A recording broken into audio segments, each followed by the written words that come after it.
เขาไปงานจานเขาเจ้าเขาไปยีกแค่เจ้าเขาหัดเชิดเขาไปยีกนาซาจูจะหันเขาบอกว่าหลักนะสิได้มึนเจ้าหันว่าข้าเจ้าไปสิมาซ้อนข้าเอาก็แม็กโดยดิเจ้าเอาก็บอกกันเลยบักเสี่ยงของมาซ้อนเมื่อกี้เลยไอ้เจ้าเสี่ยงนี่แฟนจ้าเถอะไปที่ไหนเจ้าเต้นไปที่ได้เขาบอกก็จะเมื่อยแล้วจะไปเซียวกันแล้วอายก็นอกกันแล้วเอาเว้ยใส่ยกกันเอาบอลกับบอลโผล่อย่าหลงเขาพูดกูไม่คือเขาได้อย่าหลงมันสิติดลิขสิทธิ์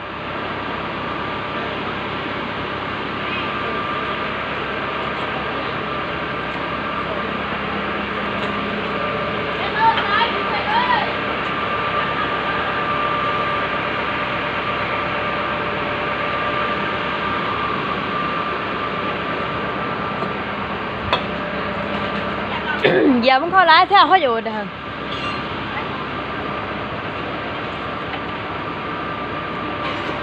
เอาครึ่งนะ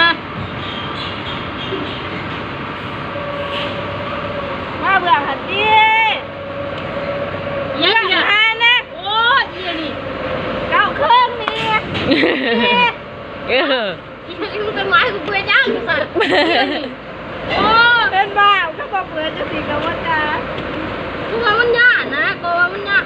อ้าวเวลาใส่ผมจะกับโบซึกนั่นในตีนใช่บ่อีสันกับเจ้าอีสันน่ะตีนหน่อยกว่าเจ้าเบิ่งแสกกันเบิ่งตีนค่ะบ่ดอกอีสันตีนเนี่ยใส่ถูกก็เพี้ยนส่งเพื่อนลงเฟซยังลง YouTube แต่ว่าจะกระไม้โอ้ตอนนี้เนาะถ้ากูยืนลงก่อนเอาไข่ฟ้าแล้วตอนนี้เนาะสายยังกูสายยังสายเสือกเพราะว่าอย่าก้อนเราไปนะ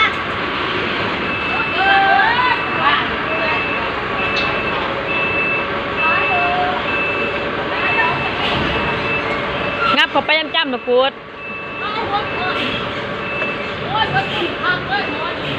พอแล้วมันสิโต๊ะพอแล้ว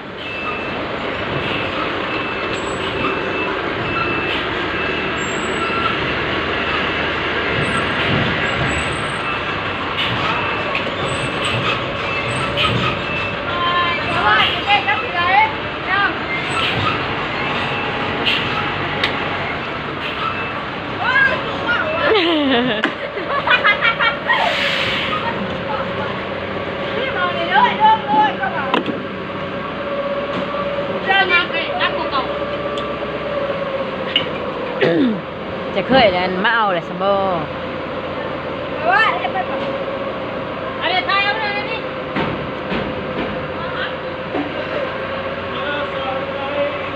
พี่บ้าเขาพี่บ้าเขาทายดอกก็เลยนั่งยังนั่งแซ่นั่งแซ่เขาทายนะสายยังกูสายยัง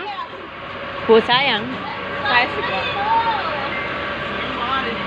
โอ้ยเสียงยักษ์เราก็จะกินเสือดีแล้วมวยก้าวไว้ก้นมองฝาดปากตายเหรอเลยก้นไปแล้วปากสั่นเอาไปเขานี่ปาก